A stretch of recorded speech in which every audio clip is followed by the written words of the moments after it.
Jungkook उसके और तेयोंग के बारे में फैले हुए न्यूज को देखता है। सच को सामने लाना हमारा काम है, इसीलिए कल रात जो न्यूज दिखाया गया था, जॉन जंगकुक एक लड़की को रेप किया है। न्यूज देखकर गुस्से से जंगकुक के आंखें लाल हो जाता है। इन लोगों की हिम्मत कैसे हुई मेरे बारे में ऐसे न्यूज फैलाने की। ये कह के जंगकुक गुस्से से अपने रूम से बाहर निकल जाता है। तो फिर तुम ये कहना चाहते हो कि उस न्यूज में उस लड़की के बारे में जो कुछ भी बताया गया है वो सब कुछ झूठ है? हाँ, और मुझे नहीं पता अब मैं क्या करूँगा। मैंने नहीं सोचा था उन लोगों ने सारे इल्जाम उस लड़की के ऊपर दे देगा। हम सेल्फिश नहीं हो सकते ह्यूंग, हमें उस लड़की की मदद करना होगा। आपको तो पता ही है लोग उसके साथ कैसा बिहेव करेगा। ये समाज उसकी जिंदगी नर्क बना देगा। योंगी, दुनिया में कितने सारे इंसान प्रॉब्लम में, हम सबकी मदद तो नहीं कर सकते। हाँ मैं जानता हूँ, लेकिन मुझे लगता है आपको उसकी मदद करना चाहिए। आप ही ने तो कहा था वो लड़की बहुत ही अच्छी है और बहुत ही टैलेंटेड है। योंगी और नामजून बात कर ही रहा था तभी वहाँ पर जंगकुक आता है। योंग, क्या बात है जंगकुक? ये सब क्या है? उन लोगों की इतनी हिम्मत कैसे हुई मेरे बारे में ऐसे न्यूज फैलाने की? शांत हो जाओ जंगकुक, मुझे कुछ नहीं सुनना। मैं चाहती हूँ ये सब जिसने भी किया है वो मेरे सामने घुटने टेक कर माफी मांगे। ये बोलकर जंगकुक गुस्से से वहाँ से चला जाता है।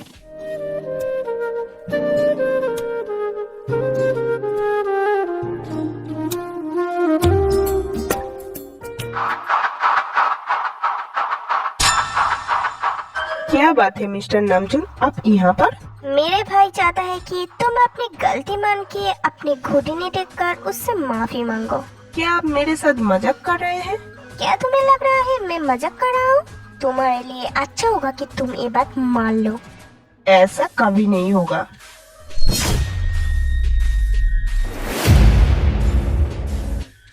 तो फिर इल्जाम भुगतने के लिए तैयार रहना। ये कह के नामजून वहाँ से निकल आता है।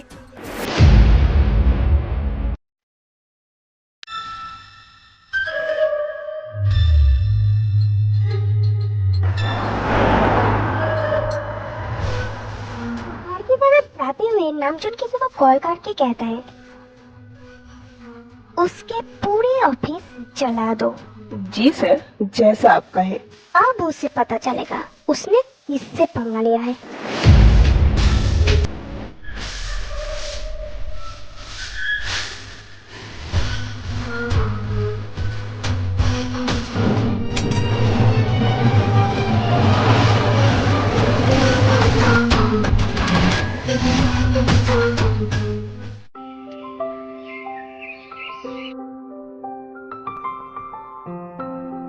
नामजून सोफे पर बैठ के टीवी देखते हुए कॉफी पी रहा था। तभी टीवी पे एक न्यूज दिखाया जाता है। ब्रेकिंग न्यूज, एक्सिस कंपनी के मालिक को भारी नुकसान हुआ है। कल रात उनके पूरे ऑफिस जलकर राख हो चुका है। अच्छी बात यह रही कि रात के समय होने के कारण ऑफिस के कोई भी स्टाफ वहाँ पर मौजूद नहीं थे। नामजून ये न्यूज देखकर मुस्कुराता है।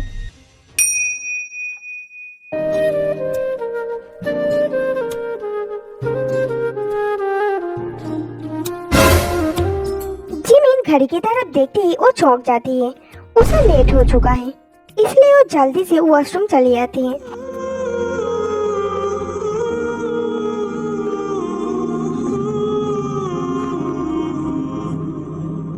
जिमिन फ्रेश होकर जल्दी से तैयार होकर तेयोंग के रूम में जाती है।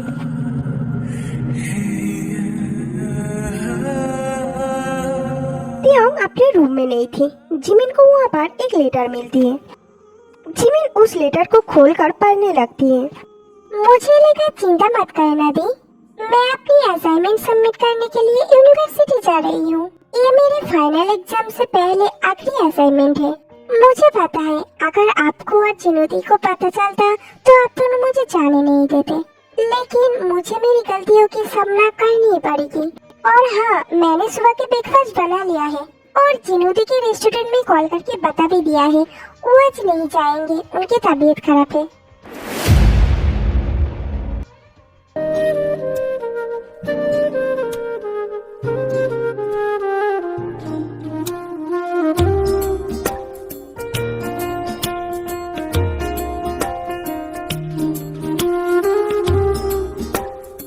टेयोंग को पता है यूनिवर्सिटी में पैर रखते ही उसके साथ क्या होगी, लेकिन वो क्या करेगी? क्या वो उन लोगों को समझाएगी कि वो बेकसूर है, उसके दोस्त ने उसके साथ विश्वासघात किया है? नहीं, इससे कोई फायदा नहीं होगी, क्योंकि कोई उसका यकीन नहीं करेगी।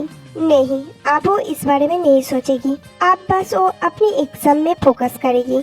आज वो अपनी असाइनमेंट सबमिट करके एग्जाम तक छुट्टी लेगी, ताकि उसे इन लोगों की सामना न करनी पड़े। टेयोंग यूनिवर्सिटी के अंदर जाते ही सब उसे आजिम नजरों से घूरने लगते हैं।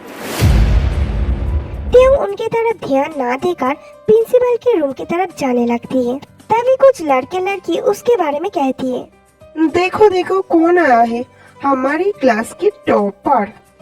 अरे कहीं उसने अपने नंबर बढ़ाने के लिए हमारे प्रिंसिपल के साथ तो सोया नहीं होगा।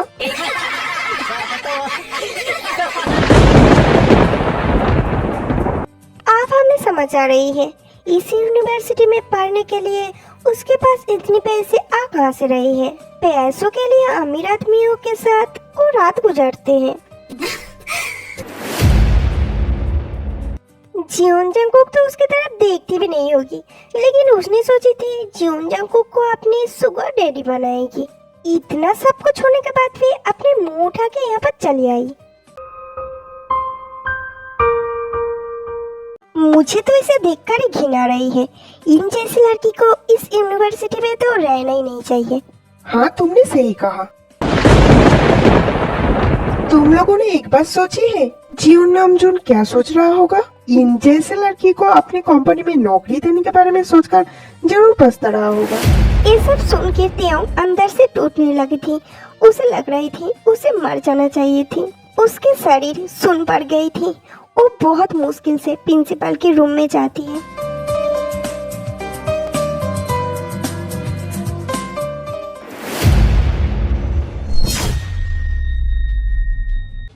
टेयोंग, तुम्हें इस कॉलेज से निकाला जा रहा है, तुम यहाँ पर नहीं रह सकते। लेकिन सर, मैं बेकसूर हूँ और न्यूज़ झूठ है। आप मेरे साथ ऐसा नहीं कर सकते। आप तो जानते हैं ना सर, मैं पूरे 1 साल से इसके लिए कितनी मेहनत किया है।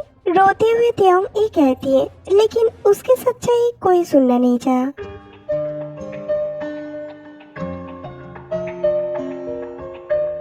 टेयोंग यूनिवर्सिटी से बाहर निकल जाती है, लेकिन उसे अपने घर जाने की मन नहीं हुई। वो अपने घर जाके अपनी बहनों के सपना कैसे करेगी, जिन्होंने उसके सपने के लिए कितनी मेहनत किया है।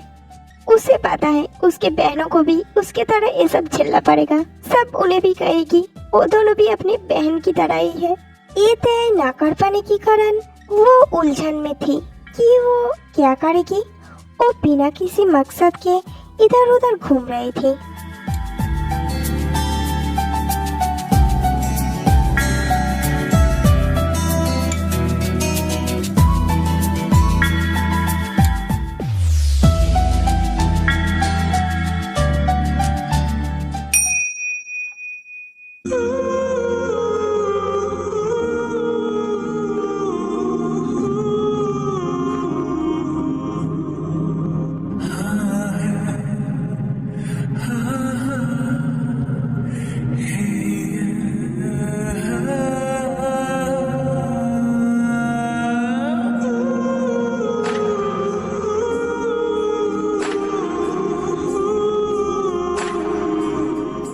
जिमिन, टेयोंग कहाँ है? क्या बात है, बोलो। वो यूनिवर्सिटी गई है। क्या? तुमने उसे जाने क्यों दिया?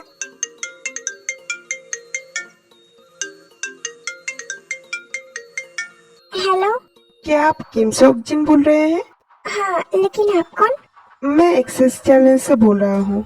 हम किमतेओंग से बात करना चाहते हैं और उसकी तरफ की कहानी सुनना चाहते हैं। अगर वो चाहे तो हम उन्हें अपने शाम के प्रोग्राम में बुलाना चाहेंगे ताकि वो उस दिन अपने साथ हुए घटना के बारे में बात कर सके। सच में? हाँ। आप लोगों की बहुत बहुत शुक्रिया। मैं देओंग से बात करके देखती हूँ। मेरी बहन बेकसूर है, उसे फंसाया गया है। फोन पकड़ जिनो इतनी खोजते कि उसने ध्यान ही नहीं दिया। आखिर वो चैनल अचानक से मान क्यों गया?